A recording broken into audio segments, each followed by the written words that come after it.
How's this life like in UK right now? Good. I mean, we're stuck at home. There's not very much that can be done. Whereabouts are you based? Yeah, I'm in India. I'm not sure you Whereabouts? know Dehradun. I'm not sure you know Okay, about nice. it. Yeah. Yeah, I haven't been there in ages. I've been to Dehradun many years ago. Oh, I'm guessing for Missouri or something.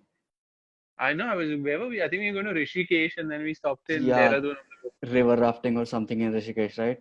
Yeah, I know my cousins had gone with all my families and they had a house over there, so that's why we had stopped Oh, in nice. Rishikesh, Dehradun. How did you get into motorsport? Like what you're doing? Like Motorsport class. Actually, do all sports in all fairness, yeah, right? we do all the sports and Formula One we've been doing for quite some time. So recently we just started to focus on NASCAR as well. Earlier we used to do only a few articles. Oh, So that's now amazing. we You'll are have a lot of focusing followers more on on your page NASCAR. as well.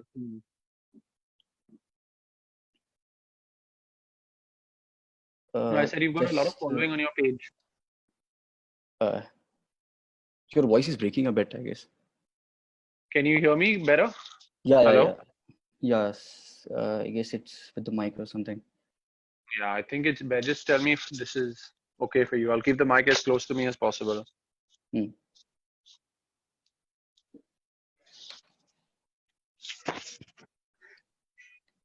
Here we go. Okay, so let's start, right? Yeah. So, good evening, everyone.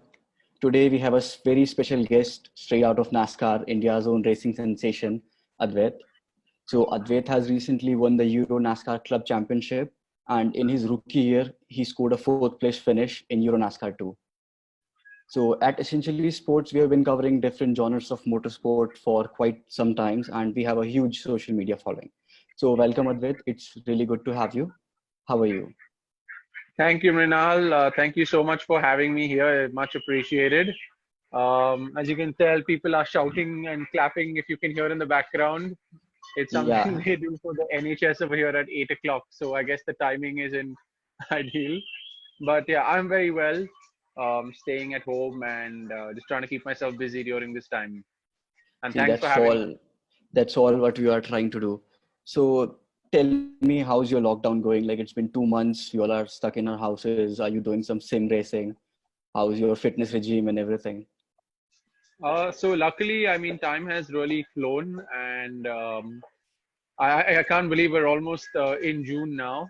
I've kept Yeah. myself very, very busy. Luckily, I've Hmm. been doing a lot of sim racing, which has kept me busy initially. I've been working a lot because work has kept me busy as well. And I've been reading a lot, which is something I'm not used to doing, and working out. So I'm happy to say I've like used my time as much as possible to keep and not to just sit around and watch TV all day. So I've tried to be as productive as possible during this period. Yeah, it's good, man. So, like in sim racing, you were racing in the Euro NASCAR official sim racing game. So there are a few other sim racing tournaments happening in India. I heard about one which is of the some Indian drivers are doing an iRacing event. Are you in that Yeah. or are you Yeah, racing so there as well?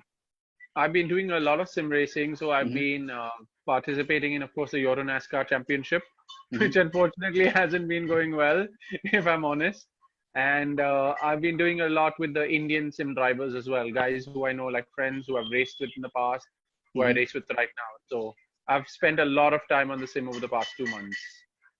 Yeah, it's a good thing, something to pass your time. And what about your fitness? Like, it's really hard without any gyms and any pools open. You have to do all at your home. So how are you coping up with that? So luckily, I think so. I live in a house share. I live here in London with a house in a house share. Mm-hmm. Luckily, we've got a garden in the back, and we had the presence of mind that just before we went into serious lockdown, it was in March. We Yeah. thought we already had a bit of gym equipment. We were like, let's go and buy some gym equipment because we foresaw that we were going to be stuck for a while. So we went and Mm-hmm. picked up some weights, a bench press, and so luckily we got a nice setup over in the back over there, which I've which I've been able to utilize as much as possible. And the good thing over here in the UK is it's quite relaxed that we can get out of the house. So I've Okay. been going for a run and cycling. So that way I've been able to keep my fitness levels up because I'm an energetic guy as well. So I need to release that energy somewhere. Yeah, man, like fitness, just stuck in house, you have to do something. Otherwise, you just get bored all day. So talking about the sim racing, like it's been going on for a few months and the public reception is really good. In Formula One, NASCAR, everywhere, everyone is doing sim racing. So do you think it's going to change how we see motorsports? Like, is it going to be the new normal in a few years? I think definitely a lot of people were averse to getting onto sim racing, Mm-hmm, and now a lot of people who were against it and never thought of it. You see drivers picking up these fancy rigs and setting them at home. mm-hmm, Um, I think where sim racing has already been building over the past few years, but a lot yeah, of people, like I said, didn't take it seriously. But I think right now, due to this, there's going to be a massive change in the perception of sim racing as a whole. And drivers who come from sim racing, I mm-hmm, think where you're going to see a big change is a lot of sim racing to real world drivers, the transition, like yeah, how GT Academy did it a few years ago yeah, with people like Jan Mardenberg, Lucas mm-hmm. Ordonez, now pro drivers. I think because of sim racing, you are in the coming years, you're going to see a lot of new drivers coming up from the sim world. Yeah, this is actually happening. Just last year, they picked one guy in Formula 3 who was in the Yeah, Formula 1 Esports Championship. He stood second I there or think it's Rudy something. Van Buren, if I'm not mistaken. I'm not sure about his name, but he got a Formula 3 seat because Yeah, of sim racing scenes. So NASCAR is back after so many weeks, and all the exactly. races are without any fans. So, what do you think it's like to race without any fans? I think when you're in the car, of course, you don't realize the fans as much. Hmm. I'm sure, but in NASCAR, on the big ovals in America, you do because you're basically in a stadium, so Yeah. they do realize. But for us, I think once we get back to driving and without fans, in the car, we won't realize it, but it's Hmm. everything surrounding the car. When we're in the pit lane, when we're on the grid, when there's fans all over the place, when we're lining up on the grid, when we're just walking Yeah. around the pit lane, the whole atmosphere is the fans. And I mean, if you look at events like in the UK, we have the at Brands Hatch, Hmm. which is known as the American Speed Fest. That's a Yeah. crazy event where we had like close to 25,000 people last year, and Oh. the atmosphere is electric. It's amazing. So if we were to have the same thing without fans, I don't think it would be the same. But as a driver, once the visor comes down and you're in the when you're in the car on the grid, nothing else matters. But it's everything around it. The fans, it would be strange without them. Yeah, like we can't imagine the atmosphere without the fans. Like you're having your victory run and there is no one there. Exactly. So, have you watched the race on Sunday or the yesterday's race? Have you following I the didn't action? follow it live, but I did see parts of it. I did see parts of Kyle Busch giving the nudge, and I saw the Yeah. finger being waved at Kyle Busch as well. Oh, There's that been a lot of that became a really big issue after the race. typical NASCAR style. So Yeah, I didn't but watch the race, but I watched some highlights, and that's been taking the highlights. I mean, that's been center stage in the news. yeah. So like all the drivers are coming back without any practice, like no qualifying. There is no practice laps, and you just have to get in the car and race. So who do you think will benefit in a situation like this? Like if you have to pick some driver who think you think can do better in this In terms of in which category of in motorsport, in NASCAR. Like I'm talking NASCAR, uh, like Cup Series. I think it's difficult to say, but so most of these guys are spending a lot of time on the sims, as you can Yeah, see. yeah. And I think drivers at that level, to be honest, Mm-hmm, they're going to be quick no matter what. So that's why you see guys like Kyle Busch in the front right away. mm-hmm. So I don't see there's going to be any difference between previous years and now in terms of the drivers in NASCAR that who haven't been able to practice all this while. A quick driver is a quick driver, no matter what. Yeah, but like sitting at home for 2 months, you did get a bit rust. Like we saw You with do Jimmy get a bit, Johnson. you do get Like a bit he, rusty. yeah. Exactly, and you will make issues, and that's where I think a lot of drivers who have spent considerable amount of time on the sims will make a Mm-hmm, difference. Because if you look at the iRacing simulator model, mm-hmm. which everyone is using, it was initially built around NASCAR. So Yeah. NASCAR is the base of iRacing. So the tracks are laser scanned and they're Mm-hmm, regularly updated. The cars have been built in very, very serious detail in, along with the manufacturers and the mm-hmm. teams. So the cars are very close to what you get as to when you're driving. And a lot of drivers have extremely expensive sims at home. Oh So you, yes. yeah, and they're not your G27s and G29s at home. They've got expensive bits of kit. So a Yeah. lot of the top drivers, I would say, are still getting practice. Mm-hmm. And non-sim racers will probably not understand as to how close you can get on a simulator to real life. But the fact that simulators are so advanced today, that rustiness is going to be there. There's no matter what you do, there's nothing that can replicate the real feeling of actually being in the car. But like I said, I'm a firm believer that a quick driver is always going to be a quick driver. Yeah, like in the sim setup, we saw all the guys who have been practicing in sim for some years, they did really well. Exactly. And even some top drivers had to struggle in the first few races. Exactly. So now let's talk about you. So you're a guy from India and not a country known for motorsports. So how was it for you to get into motorsports? So like, how was your journey? So it was difficult. I only started racing quite late in 2012, Mm-hmm. when I was 22 years old and I had graduated. I didn't have a go-karting background, Mm-hmm. and I literally jumped into the Formula LGB4 category. So my parents had told me that once you graduate, they'll fund me for 1 year, and then I had Okay. to figure it out on my own. So it was difficult, but in hindsight, I still don't know how I managed. I managed to drive the first season with nothing serious in terms of results. Mm-hmm. Uh, but then I somehow managed to get myself fully backed for 2013 to Okay. race in the championship of Formula Ford 1600 and LGB. Mm-hmm. And things went very well from there. I raced in 2013, 2014 in India, and just kept working hard on sponsorship. And then after reaching, so coming second in the 1600 championship, Mm-hmm. 2014, even though I missed the last round, it was time to move to the next step. I worked with every little bit of energy I have to try and get sponsorship to move to the next step. Mm-hmm. First, I was trying to do Formula Masters China Series. Then I Yeah. was trying to do Porsche Carrera Cup Asia. Then I was trying to do Porsche Carrera Cup GB. So I tried a lot of things. And I mean, I was putting in hours and hours of work. I wasn't doing anything else. I was solely focusing on raising funding to compete. Mm-hmm. I'm not the type of person who sits back and complains and says, oh, no money, no sponsorship, no support. I go out there and do it. If other people can do it, you do it. And that's what Yeah. I tried. And I didn't raise anything, unfortunately, in 2014, 15. Mm-hmm. So I said, I just turned 25 on Feb 2015. Mm-hmm. And I said, you know what, one life, I'm going to give it a shot. And I booked a ticket on without a plan, one-way ticket to London to try and figure it out. And So yeah, wasn't it hard to convince your parents that I'm going to UK and I'll be racing there? So was there any pushback? it was. I keep telling my parents that they're crazy that they allow me to do this, but I have the most supportive and amazing parents, Mm-hmm. and they're very, very supportive for what I do. They always said that first you graduate and then you can chase what you want, and they've always known since I was a young child. I've always only been obsessed by motorsport, and they let me try. Until today, we joke about how crazy they are to have let me give it a go and come to the UK without a plan. But yeah, it worked out, and I'm very, very thankful to them for that. Yeah, it worked out really well. It wasn't I, easy. I mean, I only got back to driving here in the UK in Mhm. 2018. I didn't drive 15, 16, or 17. Okay. So like you started at the age of 22. That's late even in India because like even in India in the single seaters there are usually guys who are 16, 17. So was it difficult for you to break in?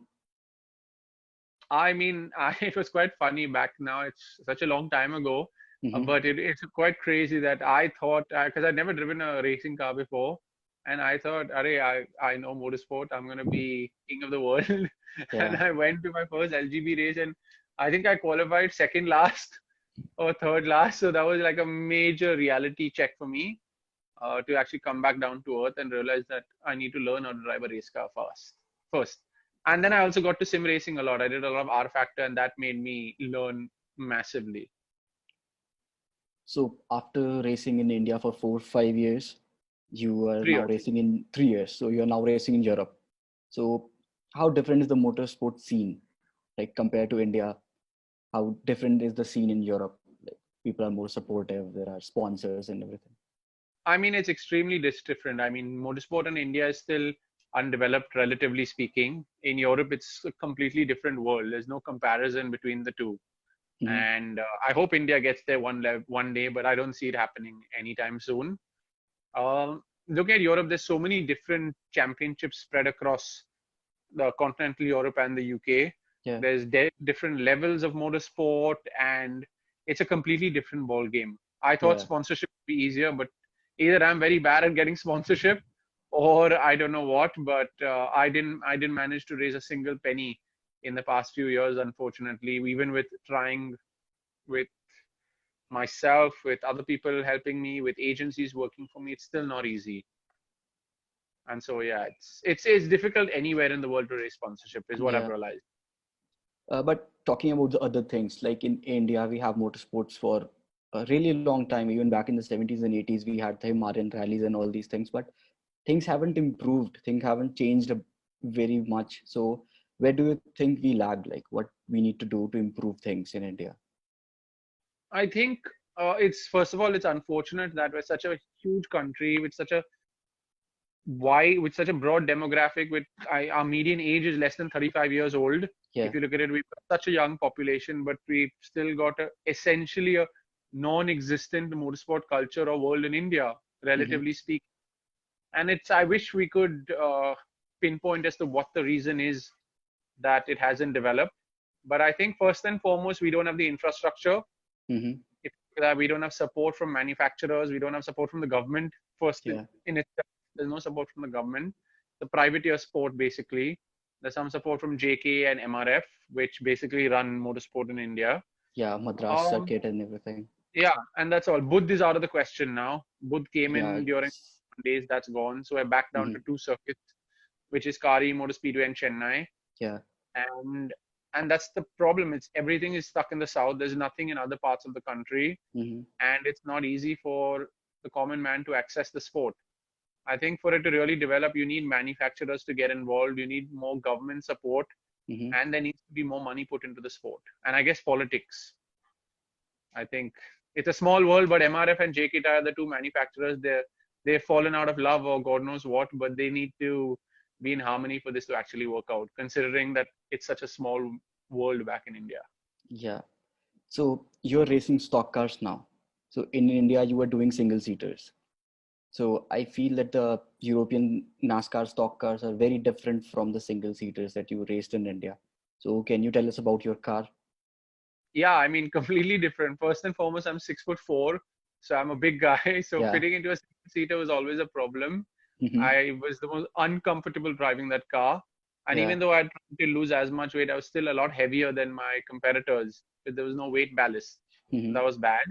But yeah, driving stock cars here is a completely different ball game. It's still quite a tight fit, but I still managed to get in. And it's completely different. So weight doesn't make as much as a difference over here, first and foremost. Mm-hmm. And the cars I drive are big muscle cars, Yeah, basically. American size. Yeah, exactly. They're big cars with big fat tires, no Mm-hmm. traction control, no ABS. We're limited to about 415 horsepower because they use an air restrictor. Mm-hmm. The same 5.7 V8 engine is used in the Mexican NASCAR Yeah. and I think the Canadian as well, where they're running close to 650 horsepower because Mm-hmm. the same size restrictor is not used. Mm-hmm. So these are big, incredible sounding engines with a lot of power, and driving them isn't easy because laying down the power is difficult. So your throttle play is extremely important. There's no ABS. Mm-hmm. We use the same set of tires for qualifying for race one and for race two. So tire management is Yeah. very important, and you'll see a massive drop in times by Sunday on race two. So Mm-hmm. there's so many factors that come into play over here. The racing is very, very close. I don't know if you managed to watch any of the races last year, but it's amazing, even from a spectator point of view. I mean, it's proper Mm-hmm. wheel to wheel, door to door racing with some of the most, actually, I was surprised as to the level of drivers competing in Euro NASCAR. That for me was really, really got me to raise my game. Like the racing is that's what we all want, like tire to tire racing every day. Like that's very rare in many classes of motorsport nowadays. So you have driven around most of European circuits. So which one is your favorite circuit? Like, I drove around quite a few circuits. We did, I think, 7 last year. mm-hmm. My personal favorite, it's hard to say, but I think number one is definitely Most in the Czech Republic. Mm-hmm. It's a very underrated circuit. To be honest, I hadn't even heard of it until I went and raced there. It is such a nice track. Then I'd say second is between, it's very tough to say, Mm-hmm. but it's between Brands Hatch, Valencia, Mm-hmm. and third would probably be Zolder So and Hockenheim. Hockenheim, yeah. So what about your circuit in UK? Like that's kind of your home Brands circuit now, right? Yeah, that's second. That was second on Yeah. my list. Okay. Brands Okay. So any special racing moments you would like to tell us about? From last year, I Yeah, think from your last year. there were many ups and downs. First and foremost, I think behind the scenes is what people don't realize. I was Mm-hmm. struggling with each race weekend to try and put together the money Mm-hmm. and confirm my drive. I was literally confirming few days before I flew out to each place. So that itself was, I think, a big moment for me. Just the work that I put in to actually get behind the wheel. I think real pivotal moments in the season was Brands Hatch, my first main podium Mm-hmm. in the first race, which was an incredible race. I had so many of my friends there, my colleagues, my friends, and it was a magical moment because I live in the UK. So, like you said, Yeah. it's actually my second home race, and to have everyone there and stand on the podium was amazing. So that was a big moment for me. I'd say there are three moments in the season. The second was at the Czech Republic. Yeah. The same. It was actually Mm-hmm. the second race. I was, I think, fourth or fifth on the grid. Mm-hmm. I had an amazing start, but I got hit by another car into the first corner on the first lap. Okay. So I got spun and I fell last, and the car switched off. So I was, I think, 26th or 25th, whatever it was, Mm-hmm. and I had to get back going. When I was praying for a safety car, but that didn't happen. And I think in my entire racing experience, that was the best race I've ever driven because I came from last and by a few seconds, and I clawed my way up to seventh. And some of the overtakes I did was it was either make the overtake or end up in a crash. I left absolutely zero, I mean zero room for error. It was all or nothing because I was fuming, but I also wanted to get the points because I was Mm-hmm. third or fourth in the championship at that point. Mm-hmm. So for me, that's something that really sticks. It was the drive of my life from last to seventh, and last by a few seconds. Remember that, Yeah. to seventh. And I think another big moment was the penultimate race in Zolder when I was fighting for third in the championship. Mm-hmm. And I was actually third in the race. On the last lap, I I left a corner open and another driver overtook me, which was stupidity on my part. I completely, I still beat myself about it. And yeah, and then I tried to overtake him. I went onto the mud. I almost hit another car, all within a span of 300 meters. And Mm-hmm. I got two 30-second penalties. I went from third to fifth to 13th because of my penalties in a span of 300 meters. And essentially, I lost third in the championship because of that. So that was a disheartening moment, which I don't think I'll ever be able to let go of. Oh, but you don't have to beat yourself about such a thing because in a rookie year, fourth is like more than you can ask for, I'll say. And these Yeah, mistakes happen. Even the best of the drivers sometimes have some mistakes. So not a thing to talk about. yeah, I So appreciate that. Thanks. But still, yeah. anyway. So you spend your younger days in Italy. You were studying there. So you must idolize some of the great Italian drivers and Italian Ferraris. So who's your favorite driver in motorsport? Lewis Hamilton, and he's been my favorite for over 10 years now, 12 years. I think the moment Lewis came into Formula One and overtook Alonso around the outside in Australia in his first race, Yeah. that's when this love struck Advait, started getting obsessed by Lewis. And so Lewis has always been my favorite. I mean, I grew up watching Michael, so I think, Yeah. but considering where Michael is right now and the condition he's in, I never compare him to any of the drivers because Michael is always special for no matter who. And I grew up Yes. watching Michael, but I'd say Lewis, and then I've been a fan of Vettel, but I'm a massive fan of Verstappen now. I love Verstappen. Yeah. From the thing that you just told about your racing, I feel that your racing style is very much closer to Verstappen as I taking close corners. mean, And that's a good thing or a bad thing, but yeah, no, it's a good thing. It's not a bad thing. Like that guy is doing extremely well. yeah. I'm a huge Verstappen fan now. So have you ever had a chance to meet any one of these guys? Some of the Oh. Indian guys like Karthikeyan or Chandok or any one of them? Yeah, I mean, I've met Naren and Karun multiple times. I'm actually racing with Naren on iRacing right now.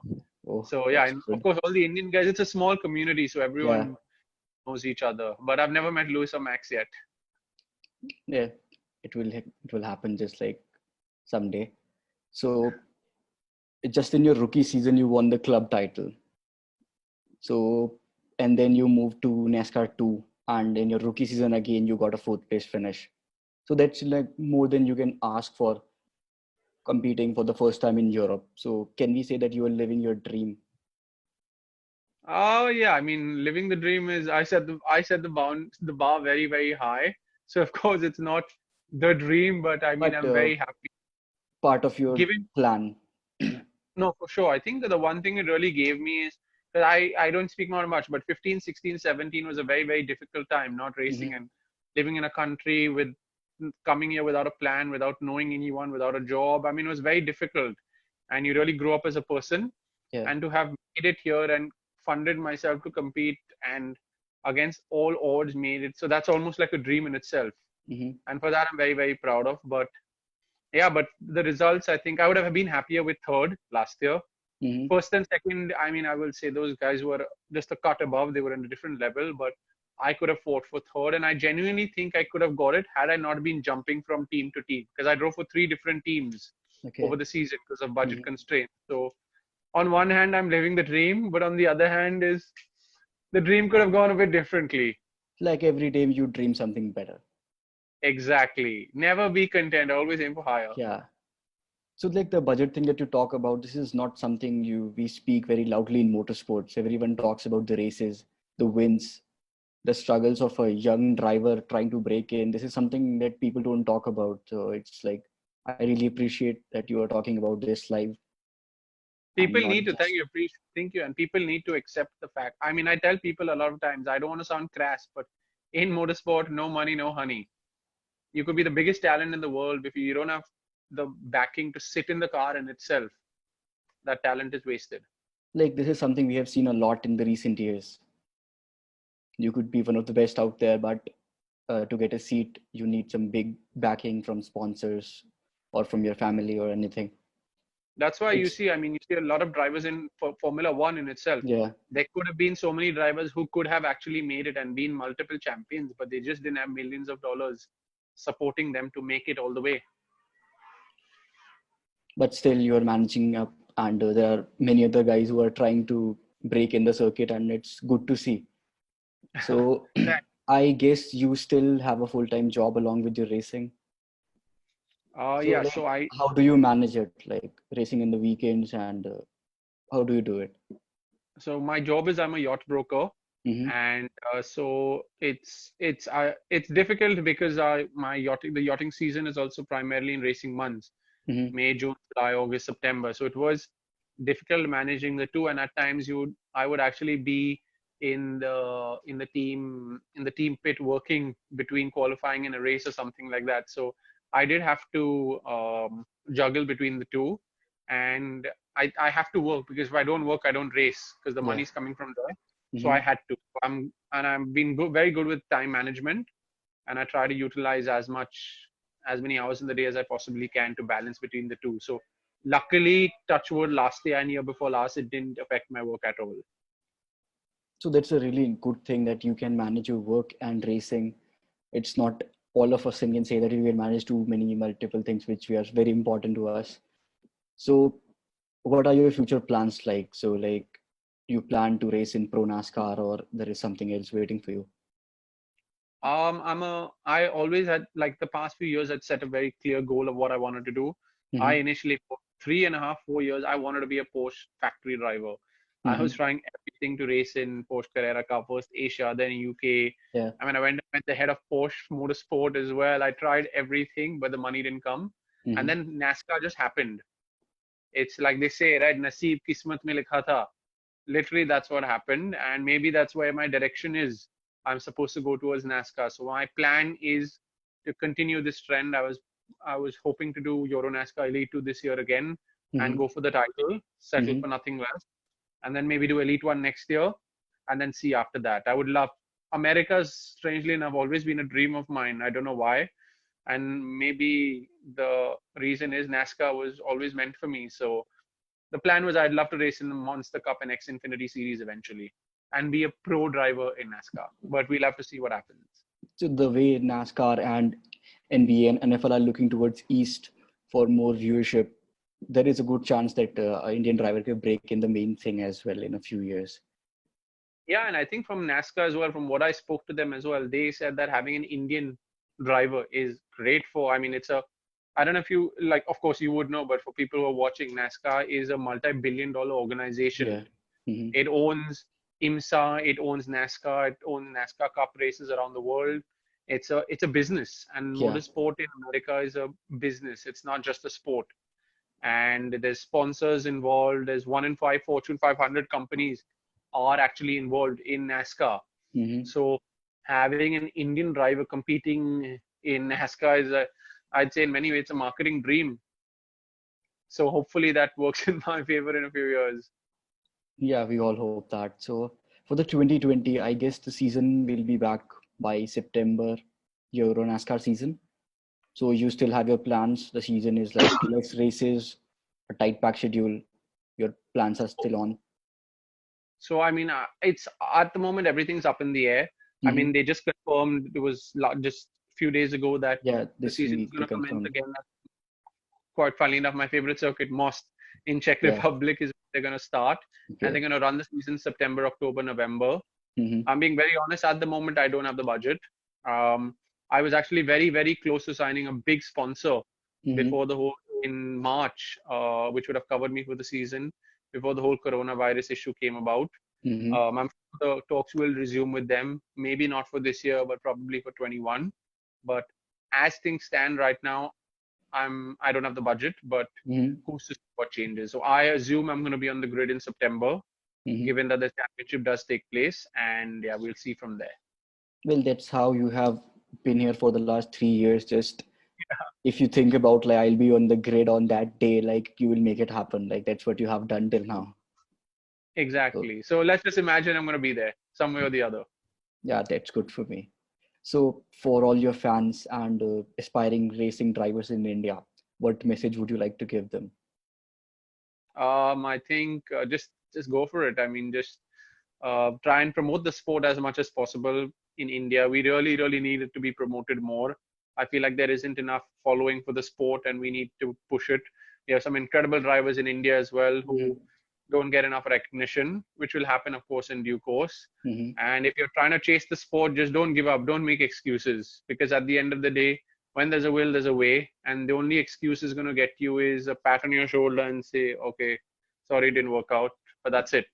So find a way to Make it fund happen for yourself you. to make it happen, and don't make excuses, because there's no one to blame. And the world does not reward people who complain. So find a way. Nobody owes you anything in motorsport. You got to fight your way through. Like coming from you, this is a very strong message because you are someone who have done it in real life.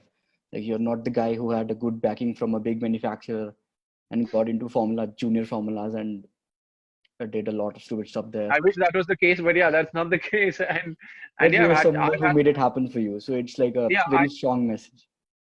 thank you. Yeah, I struggled and I pushed against or every odd was against me, and I made it happen, and still trying to make it happen. And that's why I say that only you can make the difference, and just work hard and find a way. When there's a will, there's always a way.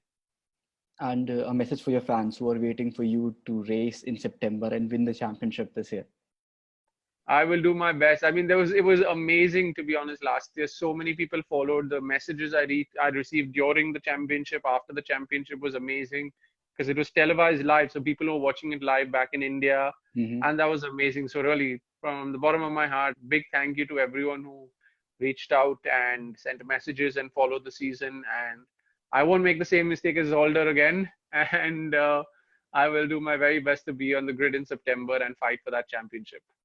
So, like you breaking into Euro NASCAR has given hopes to many Indians because for most of us, the thing is you start from single seaters and you try to get into junior formulas. So, this is something new that you have, like this is something you have discovered for Indians. Like there is also something else in motorsports other than the formulas. So, that's a really great thing. And I guess we'll just conclude our conversation. So Thank thank you. you very much for your time, and we wish you all the best. And I really hope in some years we'll have so many other Indian drivers breaking in the circuit alongside you, and you winning some more championships. So thanks again. Have a really good night, Thanks, Advait. and And yeah, I really appreciate you doing this. I mean, thank you for having me. Mhm. And what you guys are doing is amazing. I mean, it's really, I think everyone should. I'm going to push this from my side as much as possible as well. I think your platform is fantastic. And let's hope we have a discussion in a few months once we're done with Euro NASCAR 2020. Let's hope just we have a discussion after your first race, you sitting there with a Exactly. trophy in your hand. Exactly. With one of those trophies. Oh yes, Exactly. trophies and a bottle of champagne. Yeah, exactly. So it was really nice to have you. Thanks Thank again. you. Thanks again. Thank you. Cheers. Have a See you. good night. Bye. Bye. Cheers.